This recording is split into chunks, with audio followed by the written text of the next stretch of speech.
ஆஸ்திரியாவின் கோர்னியுபர்க் அப்படின்ற சிறையில் இருக்கிற ஒரு 29 வயது கைதி ஒருவரை சுத்தி தான் இப்போ சர்வதேச அளவுல விவாதம் ஒன்று வெடிச்சிருக்குங்க. சுமார் 300 கிலோ எடை கொண்ட இந்த கைதி போதைப்பொருள் கடத்தல் உள்ளிட்ட கடுமையான குற்றச்சாட்டுல கைது செய்யப்பட்டவர். ஆரம்பத்துல வியன்னாவில் இருக்கிற ஜோசப் ஸ்டாட் சிறையில் அடைக்கப்பட்ட அவருக்கு அதிக எடையால சிறை படுக்கையே உடைஞ்சிட்டதால கோர்னியுபர்க் சிறைக்கு மாற்றம் செய்யப்பட்டிருக்கு. இங்க அவருக்குன்னு சிறப்பு இரும்பு கட்டிலும் 24 மணி நேர செவிலியர் சேவையும் ஏற்பாடு செஞ்சிருக்காங்க. இந்த கைதியுடைய பராமரிப்புக்கு ஆஸ்திரிய அரசு ஒரு நாளைக்கு சுமார் 1.5 லட்சம் செலவிடுறதா நீதித்துறை வட்டாரங்கள் சொல்லியிருக்காங்க. இது ஒரு சாதாரண கைதிக்கு செலவாகிற தொகையை விட 10 மடங்கு அதிகம்.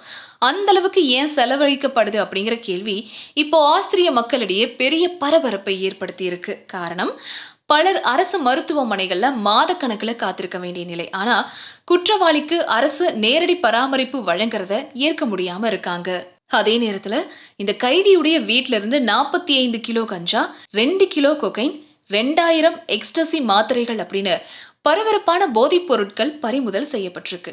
ஸோ இந்த மாதிரியான ஒரு குற்றவாளிக்கு இப்படி ஒரு சுகாதார பராமரிப்பு கொடுக்கறது அரசாங்கத்தின் சீரற்ற முன்னுரிமைகளை காட்டுது அப்படின்னு பொதுமக்கள் விமர்சனம் பண்ணிட்டு வராங்க. ஸோ இந்த விவகாரம் சட்டம், மனித உரிமை, வரி செலுத்துவோரின் பணம், இந்த விவகாரங்கள்ல புதிய அரசியல் சர்ச்சையையும் எழுப்பியிருக்கு. இப்படி உலகின் அதிக எடை கொண்ட சிறை கைதிக்காக பராமரிப்பு செலவு லட்சக்கணக்கில் ஆகிறது இப்போ அந்த நாட்டுல ஒரு பெரிய சர்ச்சையையே கிளப்பி இருக்குங்க.